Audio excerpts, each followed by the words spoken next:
अगर अल्लाह से डरता होता तो ये मुसलमान लड़कियां इंस्टाग्राम के ऊपर अपनी वीडियो ना छोड़ती।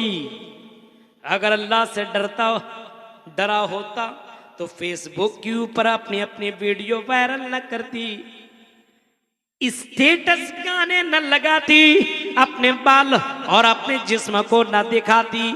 ये मुसलमान लड़के अल्लाह की कसम होटलों में, पार्कों में, कॉलेजों में और ना जाने किन किन जगहों में गलत काम करते हुए जो तुम्हें नजर आते हैं, अगर अल्लाह की जात के ऊपर ईमान होता और भरोसा होता और अल्लाह की से जैसा डर है वैसा डर होता तो अल्लाह की कसम ये बाजार में जो गलत करने वाले लोग मौजूद हैं, जो शराब पीने वाले लोग मौजूद हैं, जो जुआ खेलने वाले मौजूद हैं, ये आपको मुसलमानों में नजर नहीं आता। पता ये चला कि आज मुसलमानों के पास ईमान की कमी है, यानी अल्लाह से नहीं डर रहा है, इंसान से डरता है, अल्लाह से नहीं डरता है, अल्लाह से नहीं डरता है।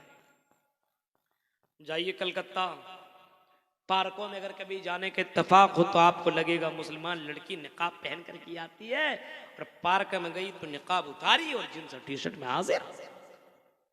अभी शरीफ बन रही थी, अब शैतान की अम्मा दिखती है। ऐसी भी लड़कियां मौजूद है, बताइए। और बाद में पता चलेगा वहां पे निकलने के बाद क्या नाम है, फातिमा, क्या नाम है सुमैया, क्या नाम है कुलसूम, क्या नाम है जैनब। वही लड़की किसी गैर मर्द के साथ बाकायदा सबके बीच में इंजॉय करते हुए और अपने बॉयफ्रेंड के बाहों में जाकर के गलत काम करती हुए नजर आती है और नाम बोलती है सुमैया, फातिमा, कुलसूम। ऐसी लड़कियां जमीन के ऊपर रहेगी तो अल्लाह की मदद कैसी आएगी बताओ। अल्लाह से डर नहीं है, माँ बाप से डर है। होटलों के अंदर मुसलमान लड़कियों की लिस्ट देखो, ओयो होटल में जो के ओरियान में और गलत काम के लिए जिन होटल को खोला गया है उनके अंदर सबसे फहरिस्त में नंबर 1 ओयो होटल आता है। उस होटल के अंदर कितनी मुसलमान लड़कियां अपनी जिस्म को बेचती हुई नजर आती है। जाओ तो सही और हकीकत को पता चलो, आपको पता चलेगा ये मुसलमान नाम के हैं। अल्लाह की कसम इस्लाम के नाम पर ये कलंक है, तब पता चलेगा आपको। कहते मौलवी साहब अल्लाह की मदद नहीं आ रही है, अल्लाह की मदद ईमान है नहीं। शौहरों के साथ गद्दारी करने वाली कितनी लड़कियां मौजूद हैं। शौहर कमाने के लिए दिल्ली, मुंबई, कलकत्ता गया, उसकी बीवी किसी और के साथ एंजॉय करते हुए नजर आती है, किसी और के साथ घूमते हुए नजर आती है, किसी और के साथ होटलों में चाय पीते हुए नजर आती है।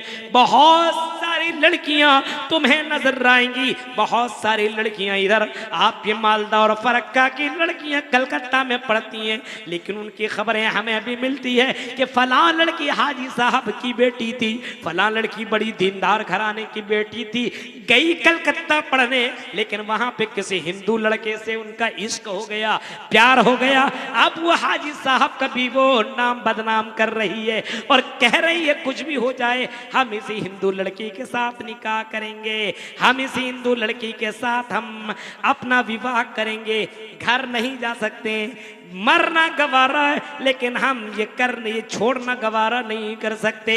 आपके मालदा की सरजमीन की ये वाकयात मैं बता रहा हूं मेरे भाइयों, कहीं और दूर की बात नहीं है। तसव्वुर करो आपने अपने बेटियों को कौन सी तालीम दी, पढ़ने भेजा कुछ और पढ़ने लगती है, आपने लड़कों को पढ़ने बेड़ा कुछ और पढ़। ये मुसलमान है क्या? मक्का क्या मालदा की सरजमीन के ऊपर क्या इस्लाम का कानून नाफिज इस्लाम इन मर्दों के ऊपर और इन औरतों के ऊपर नहीं होता? आपकी इसी सरजमीन के ऊपर चले जाइए आप, दार्जिलिंग कितना दूर है आपको पता है? दार्जिलिंग जाएंगे तो कितने पे डार्लिंग आपको नजर आएंगे। हाँ, बहुत सी लड़कियां और लड़के आपको उस सरजमीन के ऊपर गलत काम करते हुए नजर आएंगे। अल्लाह की कसम आप बेशर्म हो, आप अपने आप के ऊपर सोचने पे मजबूर हो जाएंगे कि इस्लाम कहां था और इस्लाम कहां पहुंच गया। आज मुसलमानों ने अपने पैरों पे कुल्हाड़ी मारी है, अपने पैरों पे कुल्हाड़ी मारी है। जो नौजवान अपनी नजरें देखना गवारा नहीं करता था, वो मुसलमान लड़का कई लड़कियों के साथ रात गुजारता है होटलों में। ये मुसलमान है जिन्हें देख के शर्माए यहूद। आपने वो मंजर देखा होगा, आपने वो मंजर भी सुना होगा उमर फारूक के दौर का, जब उमर फारूक अपने लश्कर के साथ किसी यहूदी बस्ती से गुजर हो रहा था। यहूदी बस्ती ने सोचा मुसलमानों के ऊपर ऐसे हुकूमत नहीं कर सकते, चलो मुसलमान नौजवानों को अपने चंगुल में ले लेते, अपने अपने शिकार बना लेते, उनको हम बहकाते, उनको हम अपना दीवाना बनाते। किसी ने पूछा कैसे? जवाब में आया कि अपनी अपनी खूबसूरत सुंदर बेटियों को, बहनों को बाहर करो, रास्ते में खड़ा करो, उरिया लिबास पहनाओ, उसको छोटा छोटा ड्रेस उनको दो, उनके जिस्म को दिखना चाहिए ताकि मुसलमान मर्दों की नजर जब इन लड़कियों के ऊपर पड़े तो मुसलमान लड़का इनके ऊपर फिसल जाएगा, और जब इनके ऊपर फिसलेगा तो हम मुसलमानों के ऊपर हुकूमत कर लेंगे, मुसलमानों को शिकस्त दे देंगे। मेरे भाइयों, मंजर आपने सुना होगा, अमीरुल मोमिनीन के कानों में ये खबर पहुंची तो अमीरुल मोमिनीन ने अबुल कलाम सल्फी की तरह 2-2 घंटा तकरीर न किया, बल्कि कुरान की एक आयत पढ़ी, और कुरान की आयत आपने तमाम मुसलमानों के सामने पढ़ी, कुल लिल मोमिनीन यग़ुज़्ज़ू मिन अबसारिहिम व यहफ़ज़ू फ़ुरूजहुम।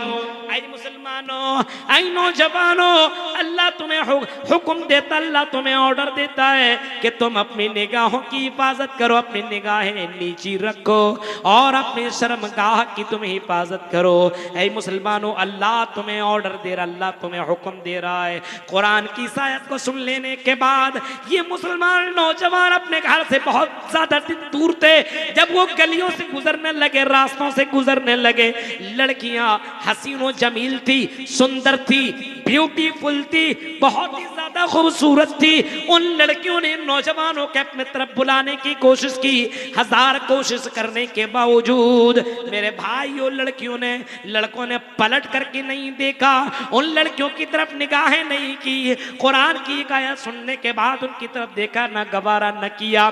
जब दूर निकल गए, जब उस गांव से, उस बस्ती से जब दूर निकल गए, बाहर जाने लगे, पीछे से ये लड़कियां दौड़ती हुई भागती हुई लड़कों के पास जाती है और कहती है, ओ लड़के, कौन सी कुरान को तुम मानते हो, कौन सी इस्लाम को तुम मानते हो, कौन से अल्लाह को तुम मानते हो, जरा हमें भी तो वो कलमा पढ़ा दो और हमें भी तो इस्लाम के अंदर दाखिल कर दो।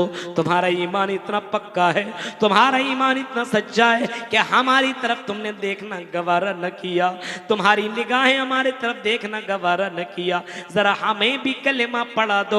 और उन्होंने अशहदु अल्लाह इलाहा इल्लल्लाह व अशहदु अन्ना मुहम्मदुर रसूलुल्लाह पढ़ करके वो भी मुसलमान बन जाती है। मेरे प्यारे साथियों, जरा तसव्वुर करो, गौर करो, ये ईमान कितना मजबूत था कि लड़कियां अपने तरफ बुलाती थी और बाकायदा खूबसूरत बन करके ब्यूटी पार्लर में जा करके सारा मेकअप करके आने के बाद लड़के उसकी तरफ देखना गवारा न करते थे।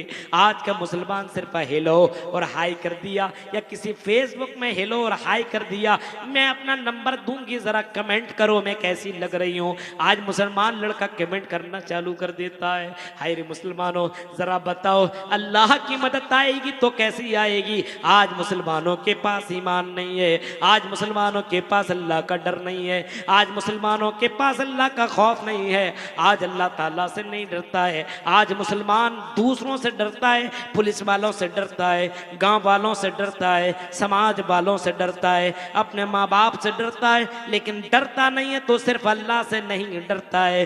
डरना सिर्फ अल्लाह से चाहिए था, लेकिन अल्लाह का डर अपने समाज से खत्म हो चुका है। अल्लाह का डर नहीं, ईमान नहीं है, इसी वजह से अल्लाह की मदद नहीं आ रही है। 12 बज चुका, बहुत देर नहीं बोलूंगा।